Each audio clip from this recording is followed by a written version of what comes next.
Hi అండి, welcome to our channel. ఈరోజు క్లాస్లో విద్యా మనోవిజ్ఞాన శాస్త్రానికి సంబంధించిన టాపిక్స్ని ఎక్స్ప్లెయిన్ చేసుకుందాం.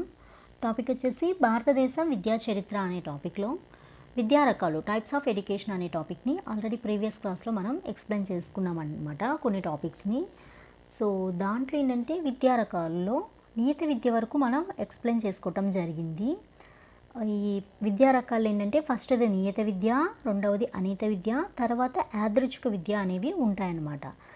సో అనీత విద్య ఏంటి అంటే నియత విద్యకి ఫుల్ ఆపోజిట్గా ఉంటుందన్నమాట. నియత విద్యా కేంద్రాలు ఏమేమి ఉంటాయి మనకి? పాఠశాలలు, కళాశాలలో చదువు కొనసాగించలేని ఇవన్నీ కూడా నియత విద్యా కేంద్రాలు. పాఠశాల కానీ కళాశాలలు కానీ వాటిలో ఎవరైతే చదువును కొనసాగించలేని వారు ఉంటారో వారి కోసం, అదేవిధంగా కొంతవరకు చదువుకొని విద్యను విరమించిన వారి కోసం తమ విద్యను కొనసాగించడానికి వయసుతో సంబంధం లేకుండా విద్యను పొందే అవకాశం కల్పించడానికి అనీత విద్య అంటారు. ఏంటి అనీత విద్య అంటే, ఎవరైనా కొన్ని రీజన్స్ వల్ల స్కూల్ లెవెల్లో వాళ్ళ చదువుని కంటిన్యూ చేయలేకపోయారు, అలాగే కాలేజ్ లెవెల్లో చదువుకోలేకపోయారు, ఏవో రీజన్స్ ఉండవచ్చు. వారి కోసం, అలాగే కొంతవరకు చదువుకొని ఏం చేస్తారు, ఆపేస్తారు. కొంతమంది ఏం చేస్తారు, మొత్తం కాకపోయినా ఎంతో కొంత చదువుకోవాలని ఉంటుంది. అలా ఎవరైతే ఉంటారో అలా విద్యను విరమించిన వారి కోసం తమ విద్యను ఏం చేయాలి, కంటిన్యూ చేయటానికి వాళ్ళకు ఒక మంచి ఆపర్చునిటీగా ఈ అనీత విద్యను కన్సిడర్ చేయడం జరుగుతుంది.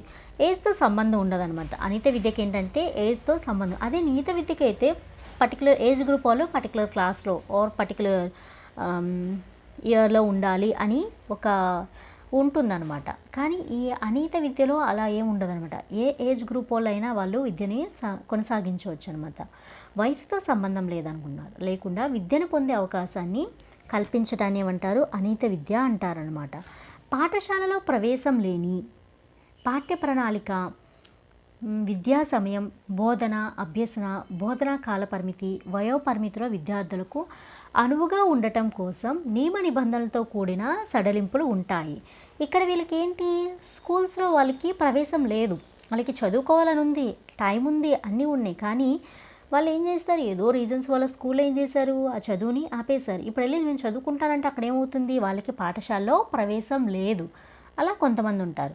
పాఠ్య ప్రణాళికతో సంబంధం లేదు. అసలు ఈ అనీత విద్యలో ఏంటంటే పాఠ్య ప్రణాళికతో సంబంధం ఉండదన్నమాట. అదే నియత విద్యలో అయితే ఖచ్చితంగా పాఠ్య ప్రణాళికతోనే సంబంధం ఉంటుంది. విద్యా సమయం, నియత విద్యలో ఏంటి, టైం టు టైం రావాలి, టైం టు టైం వెళ్ళాలి. టైం అనేది అక్కడ మెయిన్ అనమాట. ఇక్కడ ఏంటి, విద్యా సమయం అనేది సంబంధం ఉండదు. బోధన, అభ్యసన, బోధన కాల పరిమితి, వయోపరిమితి విద్యార్థులకు అనువుగా ఉండటం కోసం నియమ నిబంధనలతో కూడిన సడలింపులు, ఇవన్నీ కూడా బోధించడం కానీ అభ్యసించడం కానీ వాళ్ళు ఏ టైంలో అనుకూలంగా ఉందో ఆ టైంలో వచ్చి నేర్చుకోవటానికి. బోధన కాల పరిమితి, వాళ్ళు ఎంత నేర్చుకోగలరో అంత వరకు వాళ్ళకి నేర్పటం. వయోపరిమితిలో విద్యార్థులకు అనుకూలంగా ఉంటాయి అన్నమాట. ఇవన్నీ కూడా ఇక్కడ ఉన్న రూల్స్ అండ్ రెగ్యులేషన్స్ అన్నీ కూడా ఏంటంటే కొన్ని సడలిస్తారనమాట.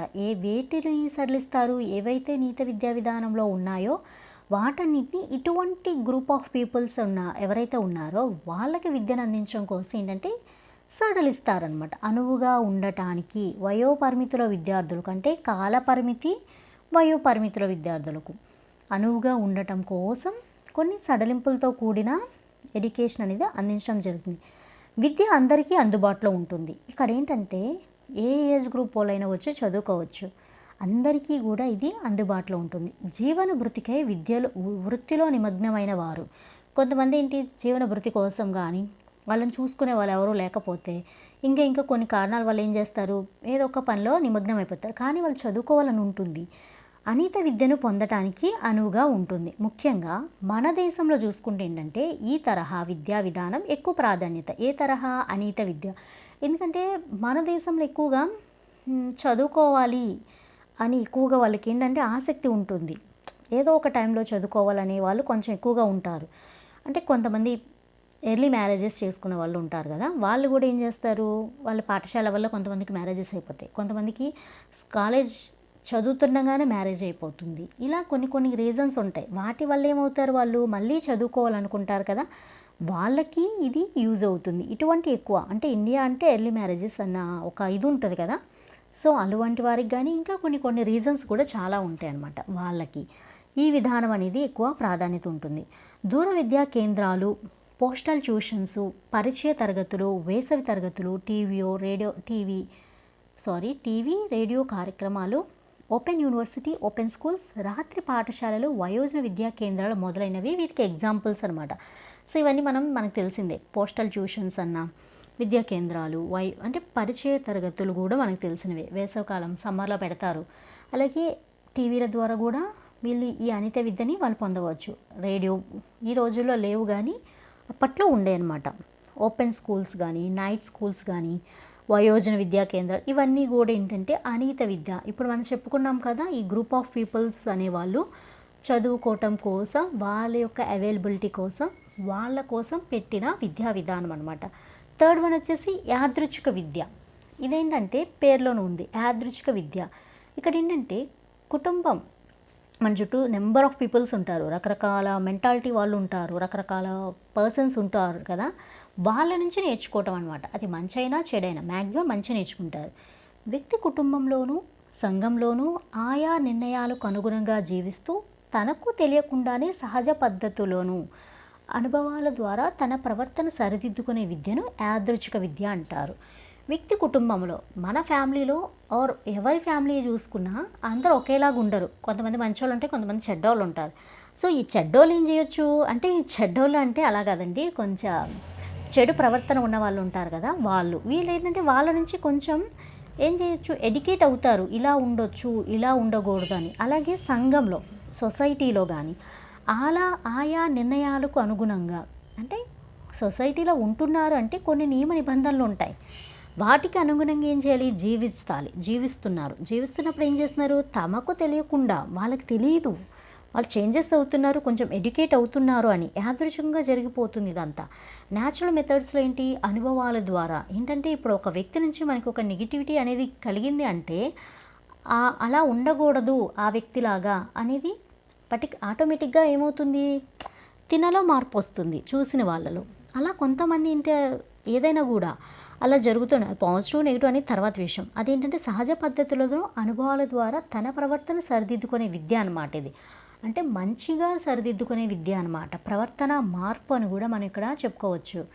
దీన్ని యాదృచ్ఛిక విద్య అంటారు. సామాజిక సంస్థలైన కుటుంబాన్ని సామాజిక సంస్థగా కన్సిడర్ చేస్తారు. గ్రంథాలయాలు, సినిమా, టీవీ మొదలైన మాధ్యమాల ద్వారా మనిషి సంస్కరింపబడతాడు. కుటుంబంలో మంచి వాళ్ళు ఉంటే రిమైనింగ్ వాళ్ళు కూడా మంచిగానే అవుతారు. కుటుంబంలో చెడ్డవాళ్ళు, ఒక ముగ్గురు చెడ్డవాళ్ళు ఉండి ఇద్దరు మంచోళ్ళు ఉంటే, ఆ ముగ్గురు చెడ్డవాళ్ళు ఇద్దరు మంచోళ్ళని చూసి మంచిగా అవ్వటానికి ఛాన్సెస్ అయితే ఉన్నాయి కదా. అలాగే లైబ్రరీలో కానీ, సినిమా హాల్స్లో కానీ, టీవీలో కానీ ఇలాగా మూవీస్, కొంచెం మోరల్ వాల్యూతో ఉన్న మూవీస్ చూడటం ద్వారా వాళ్ళు ఏమవుతారు, ఆ మోరల్ అంటే ఎథికల్ వాల్యూస్ ఏం చేస్తారు, గెయిన్ చేసుకుంటారు ఆటోమేటిక్గా. సో సొసైటీలో కొంతమంది ఉంటారు మంచి వాళ్ళు, ఏం చేస్తారు, సొసైటీకి ఏదో చెయ్యాలి అని వాళ్ళు నమ్ముకున్న సిద్ధాంతాలు, సూత్రాలు బట్టి ఏం చేస్తారు వాళ్ళు, అవన్నీ కూడా జనాలకి తెలియజేయటం జరుగుతుంది.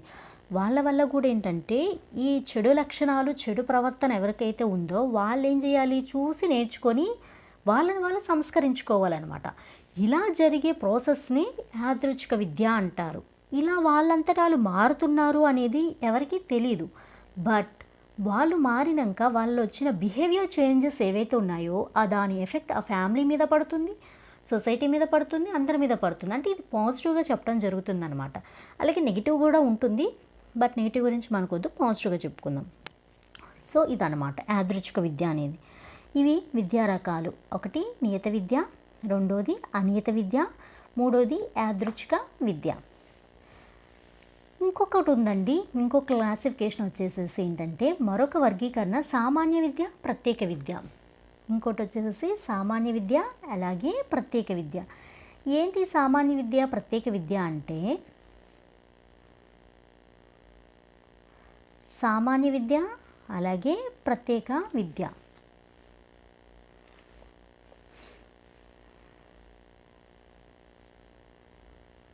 ఇంకో క్లాసిఫికేషన్ అనమాట ఇది. సామాన్య విద్య అంటే జనరల్ ఎడ్యుకేషన్ అనమాట. వ్యక్తి కనీస అవసరాలు తీరేందుకు అవసరమైన విద్యను సామాన్య విద్య అంటారు. ఏంటంటే ఒక సొసైటీలో ఉన్నప్పుడు, మనం ఒక సంఘంలో ఒక మనిషిగా ఉంటున్నప్పుడు మనకి కొన్ని అవసరాలు ఉంటాయి. అవి తీర్చుకోవాలి అంటే మినిమం నాలెడ్జ్ అంటారు కదా, ఆర్ జనరల్గా ఉండే ఎడ్యుకేషన్ ఉంటుంది కదా, అది కావాలి ప్రతి ఒక్కరికి. కనీసమైన అవసరాలు తీరేందుకు అవసరమైన చదువు అనమాట, అటువంటి విద్య అనమాట. దాన్ని సామాన్య విద్య అంటారు. ఇక్కడ పిల్లవాడు అక్కడి పరిసరాలకు అనుగుణంగా ప్రవర్తిస్తూ అతని జీవనాన్ని కొనసాగిస్తూ ఉంటాడు. ఈ తరహా విద్యా విధానం 8వ తరగతి వరకు జరుగుతుందనమాట. సో ఇక్కడ ఒక పరిసరాల్లో ఉన్నాడు, తన కనీసం ఏంటి, అసలు ఈ సొసైటీ అంటే ఏంటి, ఫ్యామిలీ అంటే ఏంటి, కుటుంబ వ్యవస్థ అంటే ఏంటి, రిలేషన్స్ అంటే ఏంటి, సొసైటీలో ఎలా ఉండాలి, ఎలా ఉండకూడదు, ఎలా ఉంటే ప్రాబ్లమ్స్ ఫేస్ చేస్తా, ఎలా ఉంటే ప్రాబ్లమ్స్ ఫేస్ చేయకుండా మంచిగా ఉంటావు, ఇలాగా జనరల్గా వాటిని ఎడ్యుకేట్ చేయాలి. కనీస అవసరాలు అనమాట ఇవన్నీ కూడా.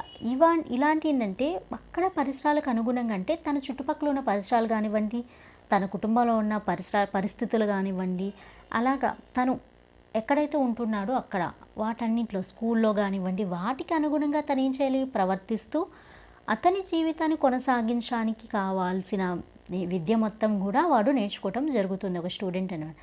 అది ఎక్కడి వరకు ఉంటుంది, 8th క్లాస్ వరకు కూడా ఖచ్చితంగా ఉంటుంది. వాడు 8th క్లాస్ వరకు చదువుకున్నాడు అంటే సామాన్య విద్య, జనరల్ ఎడ్యుకేషన్ అనేది తనకు వచ్చేసింది. కనీస అవసరాలు అనేవి తీరిపోతాయి అన్నమాట ఇక్కడ నేర్చుకున్న విద్య వల్ల. నెక్స్ట్ వచ్చేసి ప్రత్యేక విద్య. ఇదేంటంటే కొంచెం ప్రత్యేకంగా ఉంటుంది. సామాన్య విద్యను కొనసాగిస్తూ ఒక ప్రత్యేకమైన నైపుణ్యాన్ని పెంపొందించుకొని ఆయా రంగాల్లో రాణించకు ఉపయోగపడే విద్యను ప్రత్యేక విద్య అంటారు. ఇక్కడ ఏంటంటే సామాన్య విద్య అంటే ఇక్కడ 8th క్లాస్ వరకు అన్నాం కదా, అది సామాన్య విద్య కిందకు వస్తుంది. దాన్ని ఏం చేస్తున్నారు, కంటిన్యూ చేస్తున్నారు. కంటిన్యూ చేయటం అంటే 8th వరకు సామాన్య విద్య, తర్వాత కంటిన్యూ చేస్తే 9th క్లాస్, తర్వాత 10th క్లాస్, తర్వాత ఇంటర్, తర్వాత ఫర్దర్గా వాడు ఏ కోర్స్ తీసుకుంటే అది, అలాగనమాట. ఇక్కడ ఏంటంటే సామాన్య విద్యను కొనసాగిస్తూ ఒక ప్రత్యేకమైన నైపుణ్యాన్ని పెంపొందించుకుంటున్నారు. ఈ ప్రత్యేకమైన నైపుణ్యాన్ని పెంపొందించుకోవాలి అంటే ఖచ్చితంగా వాడు ఈ సామాన్య విద్యను ఏం చేయాలి, కొనసాగించాలి. కొనసాగించి ఒక లెవెల్కి వచ్చాక ఈ ప్రత్యేక నైపుణ్యాన్ని వాడు ఏం చేయాలి, పెంపొందించుకోవాలి.